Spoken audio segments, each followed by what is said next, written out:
हम यहीं पे खत्म हो जाएंगे।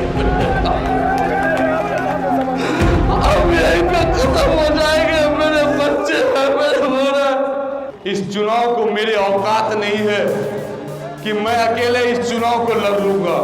आज मेरे परिवार को खत्म किया जा रहा है। नमस्कार, आप लाइव बिहार देख रहे हैं। मैं हूं राजमोहन तिवारी। देखिए, बिहार के चुनाव में सीमांचल की अपनी एक अलग ही खनक है और वो खनक लगातार सुनाई दे रही है। आपको बताएं कि राजनीतिक धुरंधर मैदान में उतर चुके हैं और ऐसे में सीमांचल की चर्चा क्यों ना हो। इस बार बहुत कुछ बदला हुआ है क्योंकि राजनीतिक परिस्थितियां और हालात बदले हुए हैं। आपको बताएं कि AIMIM जिसने पिछले चुनाव में करिश्मा करके दिखाया था, इस बार कई नए चेहरों पर दांव खेल रही है।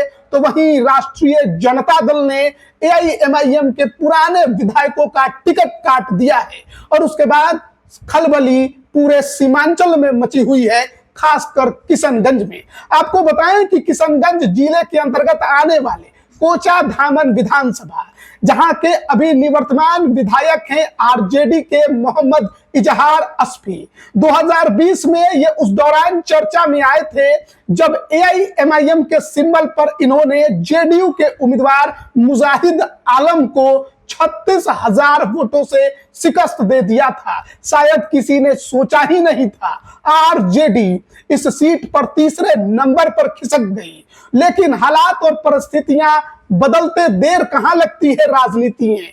जब महत्वाकांक्षाएं घेरती हैं तो फिर ना कुछ दिखाई देता है ना कुछ सुनाई देता है। इजहार अस्फी AIMIM से बागी हुए और AIMIM के जो 4 विधायक RJD में शामिल हुए उसमें एक ये नाम भी शामिल था। उम्मीद थी कि राष्ट्रीय जनता दल कुछ बड़ा उपहार देगी, लेकिन देखिए नसीब कितना खराब निकला कि ना मंत्री बने ना कोई बड़ा पद मिला।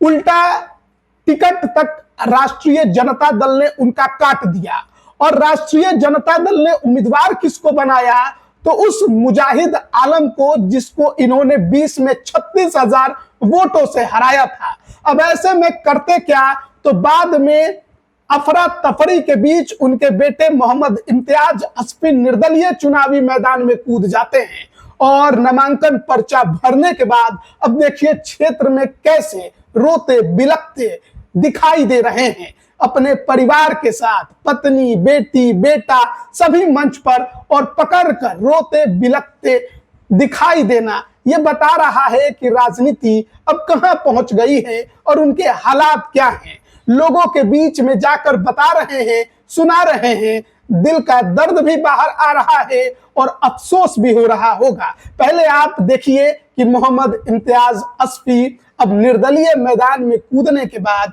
जनता के बीच क्या कह रहे हैं। मैं कभी भी जो है दलाली करने के लिए जो है मैं नहीं खड़ा हूं। मुझे ये सिर्फ बता रहा है कि आज मेरे परिवार को खत्म किया जा रहा है। मैं आप लोगों के लिए हमेशा सोचा, मैं कभी भी मैं ये चीज नहीं सोचा कि मेरी बीवी का पोजीशन क्या है। याद रखिए, मेरी बीवी की तबीयत खराब थी। मैं जब लोगों के खिदमत में था तो मैं ड्राइवर के साथ में अपने बीवी को डॉक्टर के यहाँ भेजा हूं, लेकिन उससे पहले जाकर के मैं दानिश भाई लोग का भट्टा में जाकर के उसका पंचायती करने का काम किया हूं। मेरे भाइयों, हम कभी भी इस नियत से खड़ा नहीं हुए हैं। हमें आप सबों का दुआ मिलता है। इस दरमियान में मैंने सिर्फ और सिर्फ अगर कमाया है तो मैं आप लोगों का मोहब्बत कमाया है। इस दरमियान में मैंने लोग कमाया है। मेरे दोस्तों, इस चुनाव को मेरी औकात नहीं है कि मैं अकेले इस चुनाव को लड़ लूंगा। मैं इस चुनाव को कभी भी अकेले फाइट नहीं कर सकता हूं। इस चुनाव को लड़ने के लिए जब तक आप लोग अपने अपने घर से नहीं निकलेंगे, जब तक आप लोग अपने घर से एक एक आदमी सिंबल बांटने का काम नहीं करेंगे, तब तक इस चुनाव में खड़ा रहना या जीतना संभव नहीं है। मुझे कहा जाता है, मुझे एक चीज और जो है कुछ लोग के जरिए से प्रताड़ित किया जाता है कि आप चुनाव में खड़ा हो रहे हैं तो इस बीच में जो है कोई दूसरा निकल जाएगा। यकीन मान के चलिए, मैं चुनाव में खड़ा किसी को जिताने के लिए या किसी को हराने के लिए नहीं हुआ हूं। हमें चुनाव लड़ना है अपने आप को जिताने के लिए। हमें चुनाव लड़ना है यहाँ की दलाली को खात्मा करने के लिए। हमें चुनाव लड़ना है अपने मुस्तकबिल के लिए। हमें चुनाव लड़ना है अपने भाइयों से लड़ाई बंद करने के लिए। हमें चुनाव लड़ना है हमारे यहाँ के जगह जमीन जायदादों की हिफाजत करने के लिए। मेरे भाइयों दोस्तों, चूंकि आज हमारी हालत ऐसी है, मैं आज जिस दिन से हमारा टिकट कटा है मैं बहुत परेशान हूं। मैं फैसला ले नहीं पा रहा हूं कि मैं क्या करूं। सही माने में अगर ये कहिए तो मेरी हिम्मत को अगर बरकरार रखा है तो आज हमारे कार्यकर्ता ही लोग बरकरार रखा है। मेरे भाइयों दोस्तों, आज आप लोगों को यहाँ से एक अज़म लेके जाना होगा। मेरे जितने भी काज करते हैं आप लोगों को पता है, मैं कभी भी कहीं भी अपने जुबान से कभी ये चीज़ को मैं कभी निकलने नहीं दिया कि जिसके वजह से मेरे कार्यकर्ता लोगों को कोई ठेस पहुँचे, मेरे अवामों को कोई ठेस पहुँचे। हमें बहुत तरह से सताया जाएगा। कल के दिन में ये भी कहा जाएगा कि गुड्डू जो है सर्वर को सपोर्ट कर गया। इन बातों पे कभी भी नहीं जाइएगा, क्योंकि इन लोगों की एक आदत है, कभी भी गलत रीमर को फैलाया जा रहा है। जब हम लोग चुनाव को पूरी तैयारी के साथ लड़ेंगे, यकीन मान के चलिए कि चुनाव हम ये दोनों से अच्छी तरह से, उससे ज्यादा मेहनत से लड़ेंगे। ये लोग पार्टी में रह करके जितना मजबूती से चुनाव नहीं लड़ेगा, मैं निर्दलीय होकर के, आप सब निर्दलीय होकर के उससे ज्यादा मजबूती, उससे ज्यादा ताकत से आप लोग चुनाव लड़ने के जा रहे हैं। उससे ज्यादा ताकतों से आप लोग चुनाव लड़ने के लिए जा रहे हैं। आप लोग इसीलिए धैर्य बना करके आज से एक अज़म लीजिए कि हम लोग का सिंबल जो है कल के बाद अलॉट होगा।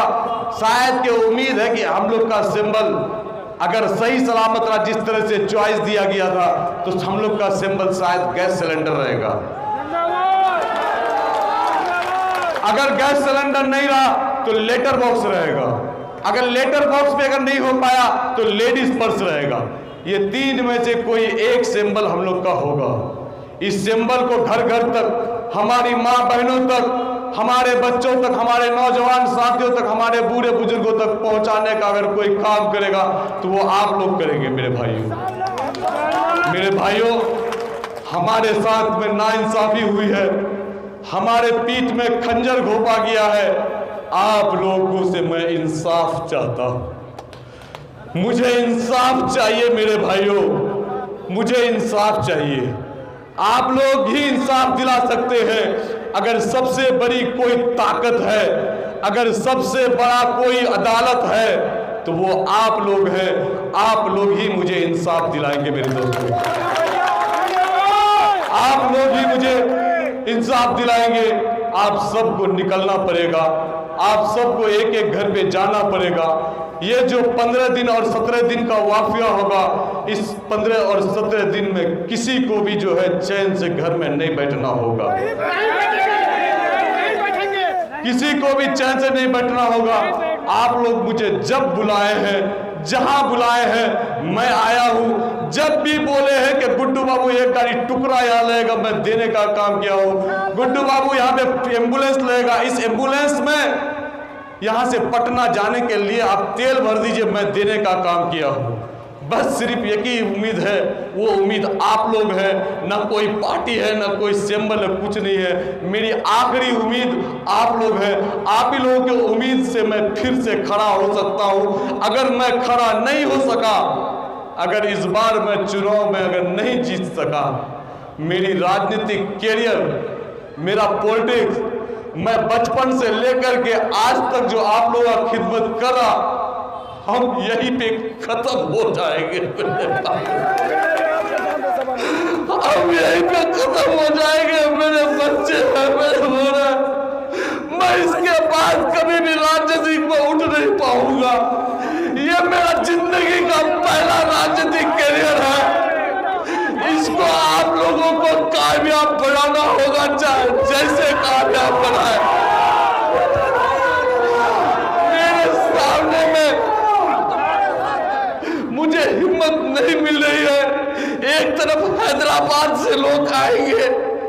एक तरफ पटना से लोग आएंगे, ये लोग हेलीकॉप्टर से प्रोग्राम कराएंगे और मैं एक गाड़ी से ही प्रोग्राम कर पाऊंगा। ये लोग तरह तरह के मिस्त्री उपाय करेंगे मेरे भाइयों, लेकिन इसके लिए आप लोगों को एक साथ आना होगा। मेरे जिंदा रखने के लिए, मेरे राजनीतिक कैरियर को जिंदा रखने के लिए आप लोगों को आना पड़ेगा मेरे भाई।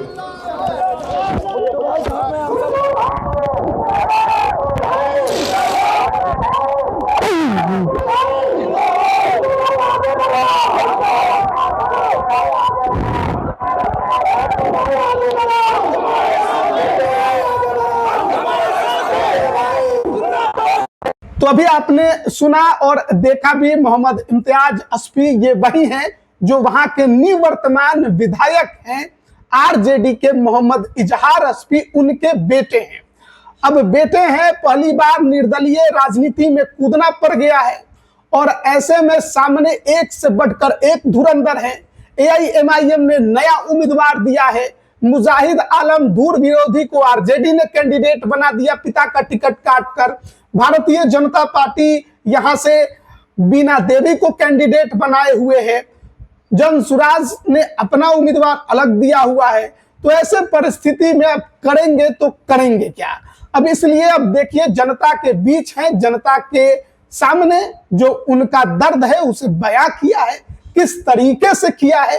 राजनीतिक करियर खराब हो जाएगा, पहला चुनाव है, मैं आपके बीच रहता हूं, कैसे जिताएंगे, ये तमाम जो बातें हैं उनके तरफ से कही गई हैं। अब देखना है, फैसला कोचा धामन की जनता को लेना है, किसके पक्ष में लेगी ये तो आने वाले वक्त में पता चलेगा। बने रहिएगा हमारे साथ। आप सभी का बहुत बहुत धन्यवाद।